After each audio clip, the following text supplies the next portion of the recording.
Good morning, everyone. Welcome to Alberta Municipalities' first online media availability. My name is Scott Lundy, and I'm the Communications Manager here at Alberta Municipalities. I will be the moderator for today's event. Thank you to everyone who has joined us today.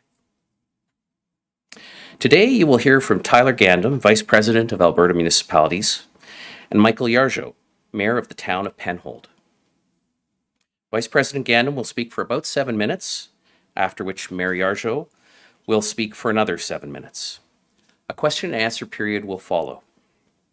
If everything goes according to plan, this media availability will take about 30 minutes to complete.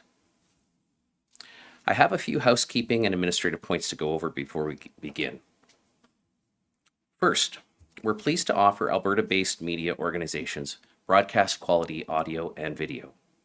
We've gone to great lengths to ensure that this online event goes smoothly, but we know that technology sometimes falls short or fails.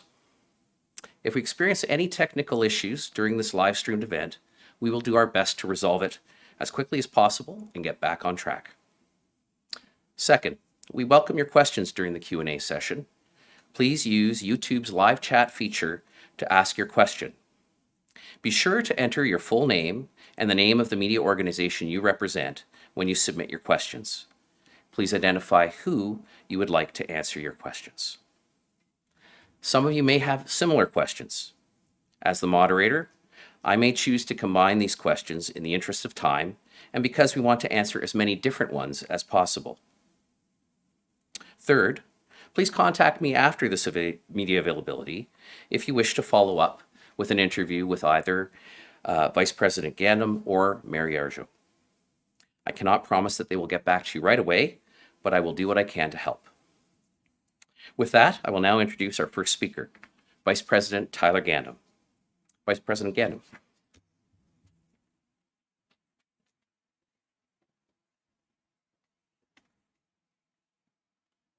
Thanks very much, Scott. Good morning. I want to start by respectfully acknowledging that we live, work, and play on the traditional and ancestral territories of many Indigenous, First Nations, Métis, and Inuit peoples. We acknowledge that what we call Alberta is the traditional and ancestral territory of many peoples presently subject to Treaties 4, 6, 7, 8, and 10, and 6 regions of the Métis Nation of Alberta. I'm joined today by Mike Yargeau, Mayor of the town of Penhold. For the next 30 minutes or so, we're going to speak about one of Alberta Municipalities' key priorities, community building. In this instance, we are focusing our remarks on infrastructure, and it's the first of 3 major issues our association wants to bring to attention during the 2023 provincial general election. We're doing so as a part of Alberta Municipalities' broader, non-partisan Think Alberta, Vote Local information campaign. The goal of our campaign is to ensure political parties and candidates address the key issues that matter to our 275 member communities during this election. For more information on our Think Alberta, Vote Local, visit our website at www.abmunis.ca.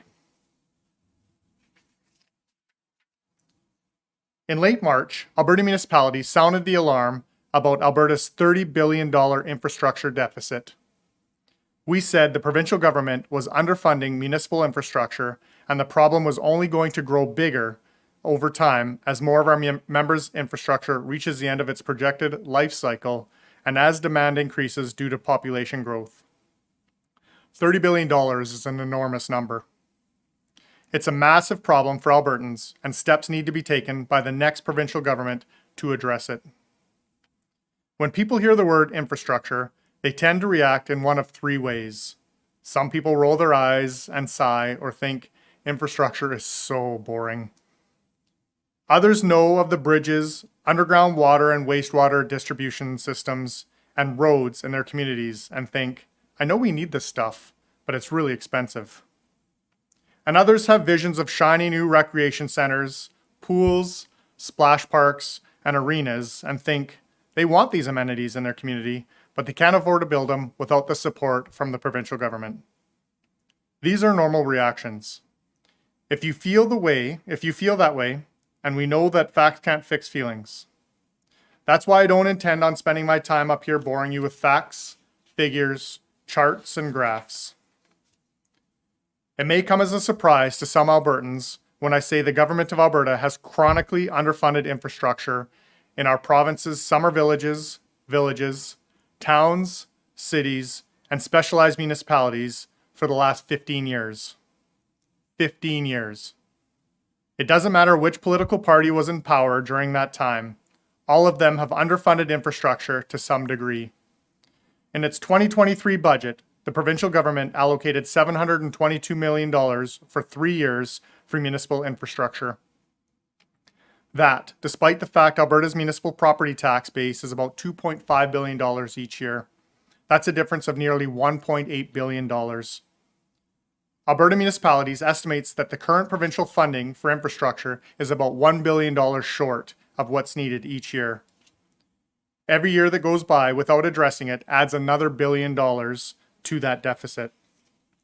Every year that goes by without addressing it costs local communities potential business investment and housing development.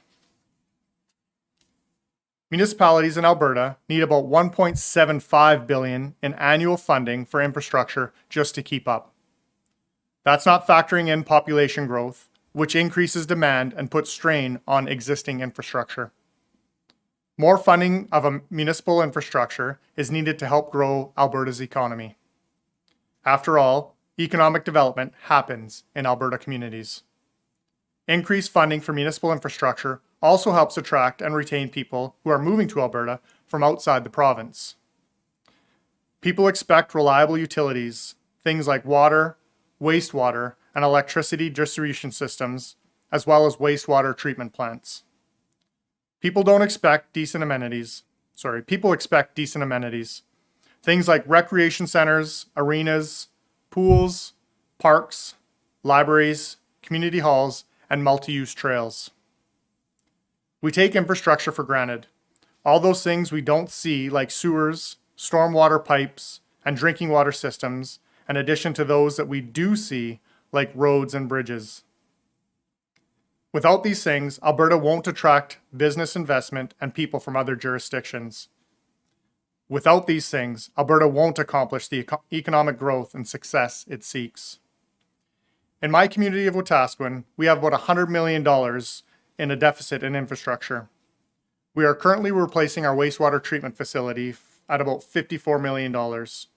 In an old city like mine, support from the provincial government is so important to our community and the city's needs and infrastructure.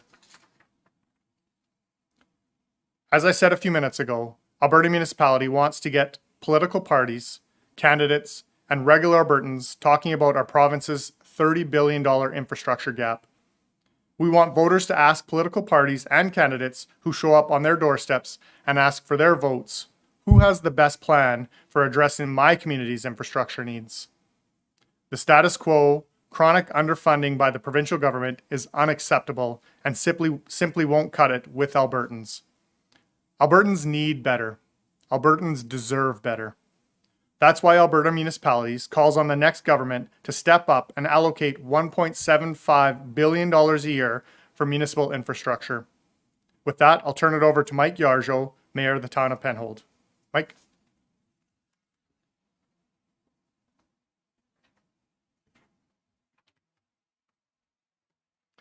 Thank you very much, Mayor Gandam.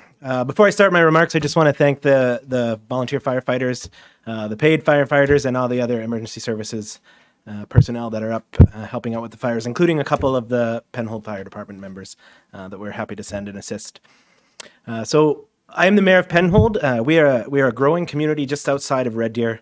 I would call us a bedroom community. Most of the people that live in Penhold work in the surrounding area, be that Red Deer County, the city of Red Deer, Fort McMurray, all over. We experienced a period of rapid growth from 2010 to 2015. And once again, we are back to getting into that heavy growth phase. It's wonderful for our province, wonderful for the community, but that doesn't come without challenges. With that growth comes a demand for new services or improved services. The last influx of population in our community created demands on all service levels. Some areas required immediate attention, like making sure there was safe water and sewer services available to residents. Penhold took on long-term debt for 15 years to build a new water reservoir, with some help from the provincial and federal government, I should add, to provide clean, safe water for the current and new residents coming into town. Penhold became part of a regional sewer group that provides services to residents from Olds to Red Deer. The system has been carrying long-term debt for the building and is incurring more debt to continue its operations. These costs are ultimately passed on to our residents. Like most communities, recreation is a priority for our community. We saw the construction of a recreation facility, again, taking on 20 years of long-term debt. Fire services needed to be upgraded in order to provide adequate services to the community. Once again, funds are taken from taxpayers and from reserves. Construction, maintenance, upgrade of streets, parks, playgrounds. The path systems are required to keep up with the growth and expectations of our residents. All of this requires long-term capital funding to be developed. With a mostly residential tax base, it's hard to properly plan for and keep up with the needs without provincial help. Debt limit maximums are coming close for many communities. In Penhold, we are still in need of key infrastructure builds to best serve our community. The Town of Penhold Public Works building was purchased in the early 1970s, when the village of Penhold had a population of around 500 people. That is about 50 years ago. And we're still in that same building today, with a population of just under 4,000.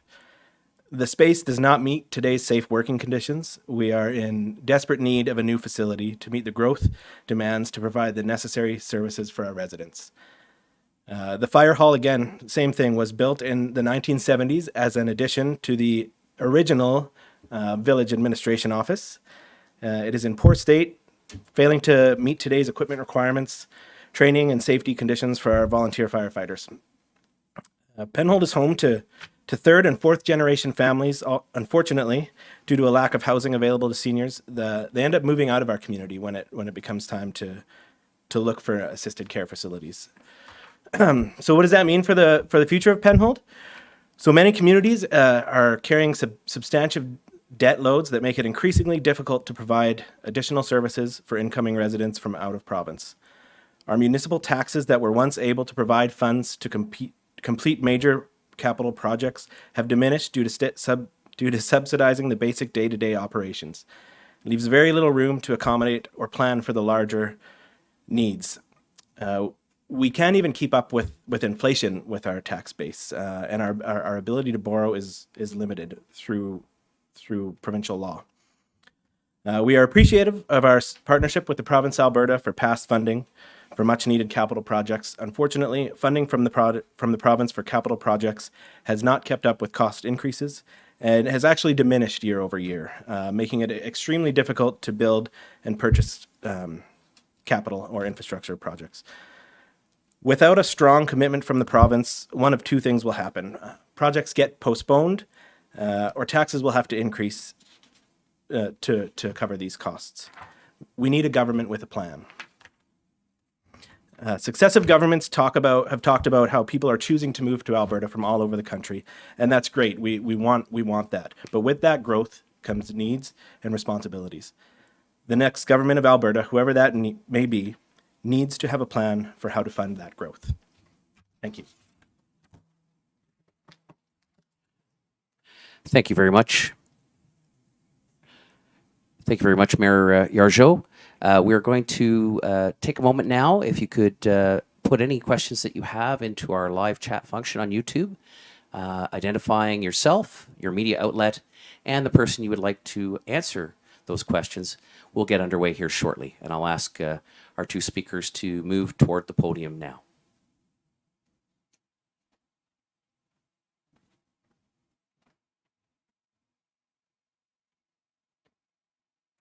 Our first question is from Trevor Robb, representing the Edmonton Journal. His question is, given the funding shortfall, what services are most at risk of failing or deteriorating?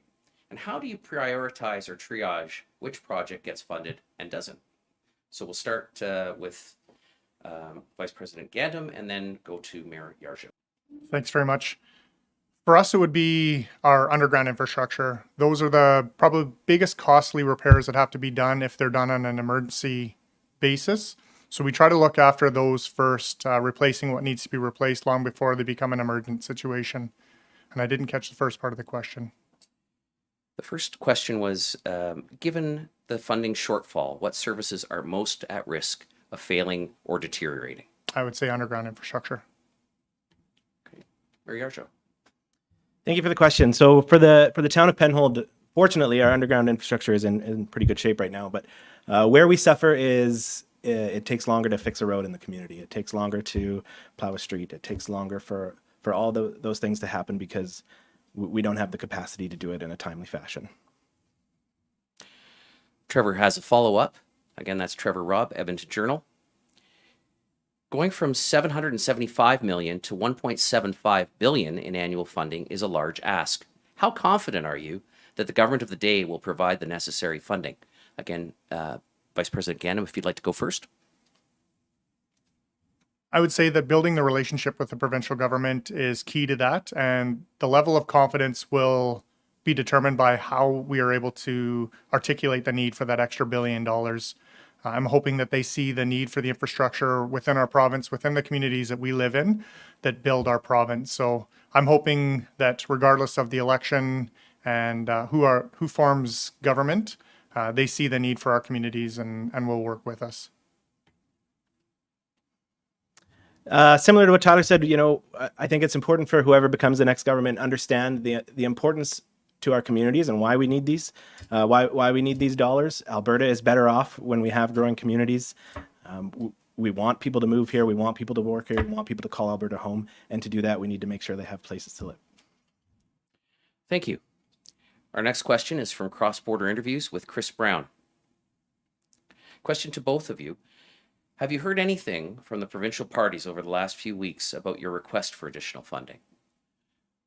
Vice President Ganem. Not yet, no. And they're in full election mode right now, so we won't be working through the details of what that new agreement might look like. But again, we're hopeful that they see the need in our communities, understand that the infrastructure deficit that we're seeing across the province is a partnership that we're going to have to form between Alberta municipalities and the provincial government. So the short answer would be no, but I think we know that there is money there and that they can be putting it into municipalities. So hopefully the government will see that. Our next question is from Colleen Underwood from CBC. Aside from boosting in funding, what other solutions are you seeking from government? This question is for you, Tyler. For us, within the communities of Alberta and Alberta municipalities, a big part of that is the partnership that we need to build with the provincial government. When decisions are being made, instead of being told what they're going to be, it's that we're a part of that decision-making process and we help them understand the needs of our communities. And I think that that's going to help all of our communities across the province when we're working more closely together, collaboratively, instead of being told what's happening. Arjo, would you like to say something? Yeah, we just had, I think it's important to recognize that we're partners in this, and as communities grow and thrive, the province grows and thrives. So it's important that the government recognize that there is value to them for investing in municipalities.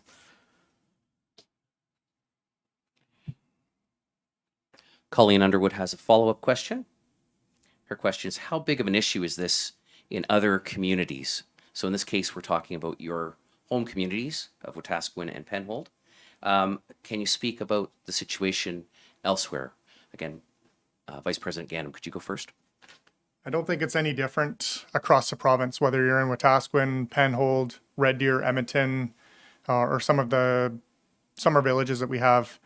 That partnership is important, and through Alberta municipalities, we're able to share the messaging of all of our members, but it's also important for each of the communities to have that relationship built with their MLAs, the ministers, and the province as well. So across Alberta, this is infrastructure needs are probably the most important, but they're also the least fun to talk about. It's a lot of fun to talk about an arena. I've also been a part of grand openings for water treatment plants, and I can assure you that not as many people show up to those. It's not as big of a deal. Thank you. Okay. Colleen wants to squeak in a third question, and just for continuity, we'll do that. Are your situations, are those typical examples of what communities face? Yes, absolutely. We've got some very old communities across the province that are facing some of those infrastructure deficits and work that is desperately needing to be done. And then some of the growing or expanding communities that are needing those infrastructure dollars to attract people from other provinces, other countries, and helping our province grow. So whether you're a 100-plus-year-old community or you're relatively new, all of these issues are the same across the board. Yeah, and I would echo what Mayor Gandam says. I've yet to speak to a elected representative from Alberta that doesn't have these same challenges. It's a definitely an Alberta issue. All right. We'll move back to cross-border interviews with Chris Brown. This is his follow-up question. Is the $1 billion in additional funding just for members of AB municipalities, Alberta municipalities, or for all municipalities in Alberta? The $1 billion would be for all municipalities across Alberta. We've been working with RMA to try to find what that number looks like that would support our communities best for the infrastructure needs that we have. So again, it's not just the 275 municipalities that we represent through Alberta municipalities, but everyone across Alberta. Okay, great. Our next question is from Tony King from QR Calgary. Are communities looking for legislated future funding for municipal infrastructure? Again, Vice President Gandam, if you could go first. Yeah, definitely. Having that sustainable funding and knowing what we could be expecting in the years to come is going to make a big difference in what each of our communities, our municipalities are going to do to catch up on that infrastructure deficit. So without a doubt, having that agreement in place and knowing what we can expect for funding will be a big change in how we're able to manage our infrastructure. I think we've reached the end of the Q&A session. I'll leave it open for another 30 seconds here just to see if someone else wants to type in a question before we wrap up.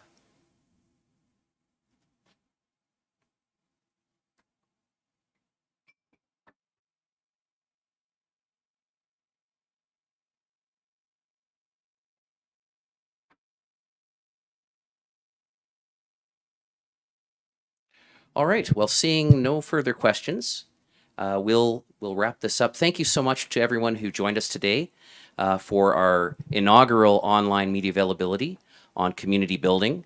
And thank you to Vice President Gandam and Mayor Yargeau for your participation. This concludes our session, and we will stop broadcasting at this time. One final note, there will not be a recording of this generally posted. If you require any further information, please contact me, Scott Lundy, at scott@abmunis.ca. That's scott@abmunis.ca. And as the communications manager, I will do my best to get any additional information you might seek. Thank you so much.